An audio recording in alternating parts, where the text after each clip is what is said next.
lighter note. I think the idea of silencing the guns in Africa is a great idea.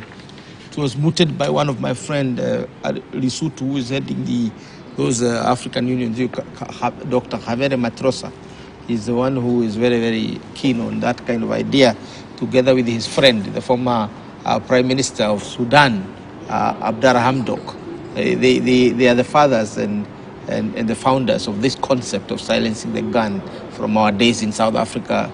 They have now institutionalized it within the African Union. A great idea. But it sounds to me like the old story about Mahatma Gandhi and the Western civilization. And when he was asked what he thinks about Western civilization, he quipped very quickly that it's a good idea. In other words, it's still something that's an idea. It's not reality. Now, the point with the African Union is that there was a point at which we were saying conflict was almost becoming a past tense in Africa, but now it's coming back with vengeance. And why is this?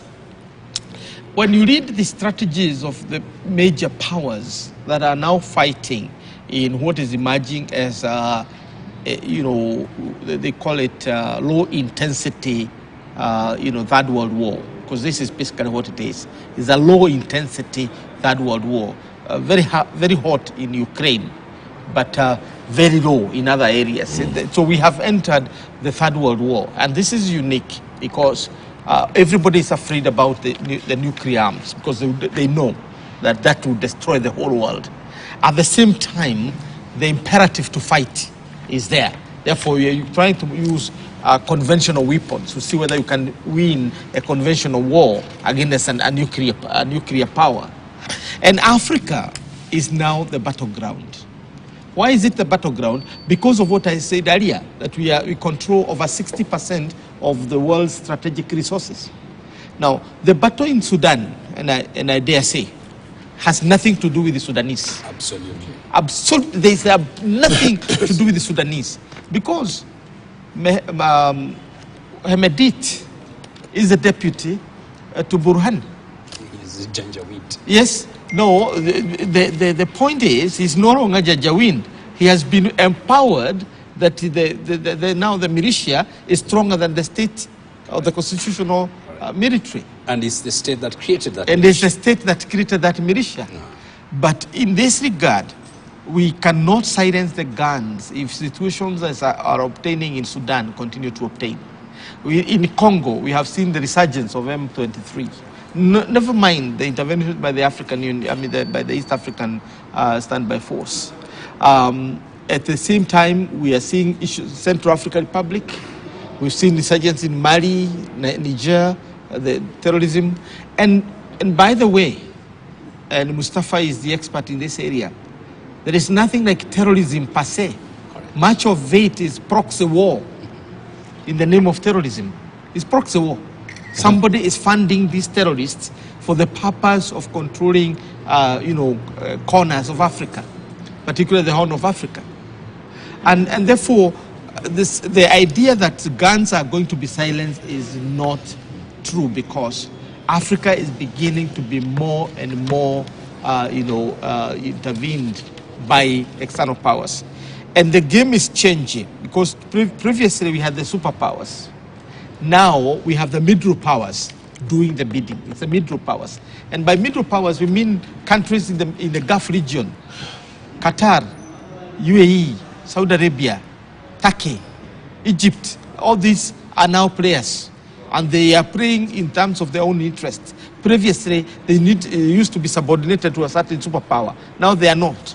They're working on their own accord. Iran, right? Russia is still there. All these are great powers. And therefore, Africa is now the new arena of these wars. And therefore, silencing the gun is very difficult. And as we celebrate the AU Day tomorrow, the African Day tomorrow, the big question is, what should Africa do to safeguard its own sovereignty and its own future? Thank you. Ahmed Hashi. The greatest courage one can have is not to participate in a lie. That's a guy called Alexander Solzhenitsyn. Russia. Nobody likes to quote Russians nowadays, Debal, because there's a big problem over there in Russia. But writers like that stand out and in the dark moments of history in the Gulag Archipelago. We are taught that, it's very easy for you to live in a prison if you do not know that it's a prison. And the last 500 years, Debal, has been a progressive consciousness of prison that has been overlaid on this continent. And it is not high time. It is past time that we took the destiny of this continent and our nations into our own hands and said and say no to the international community and how it's involved in this continent. And it takes responsibility. Debal, in the literature that is taught in the schools by my learned friends, there is this idea that the political class in Africa are a client of vested powers in the rest of the world, Europe and in the United States and in the Western world and China now. And this client kind of mentorship in which the political leaders of this country emerge out of support and acceptance from the rest of the countries that are powerful in the international arena is called a dependency. And the dependency, Debal, is not political, it's also economic. And our professors who sit here teach that. It's called dependency theory. The idea that we're just dependent on a statutory form of power in the international relations. And I think that it's in our economy, it's in our politics, it's in our culture, it's in our worldview. It is awash in the consciousness of people of Africa. And therefore, we have no choice but to have a renaissance. I don't want to use the word revolution because that word happened in Sudan. And guess what happened?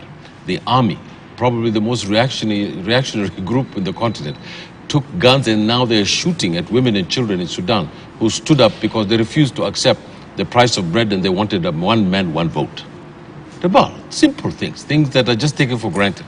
I want to vote and I want the price of bread to go down. This is why the army intervened. And guess who told the army to intervene, Debal? The Arabs in the Middle East, the Gulf countries, and Saudi Arabia. And whose clients are they? They're the United States clients. Oh, we have to be blunt about these things. What are Arabs doing in the oldest civilization we have in Africa? The people of the Sudan wanted to transform their country. They wanted liberty, and they wanted, for want of another word, to pursue happiness. And why did the army intervene? Why did the army put down that revolution? Because it was instructed to do that. It was instructed. And I believe, Debal, that unless we stop pretending that we have a middle class that's 80% of the population and everybody in Africa eats Kentucky Fried Chicken, we have to stand up and put the ideas in which these societies are living in. It's $1 a day. Poverty is at 90%. Political leadership is zero. We are borrowing 155 billion Kenya shillings from the IMF.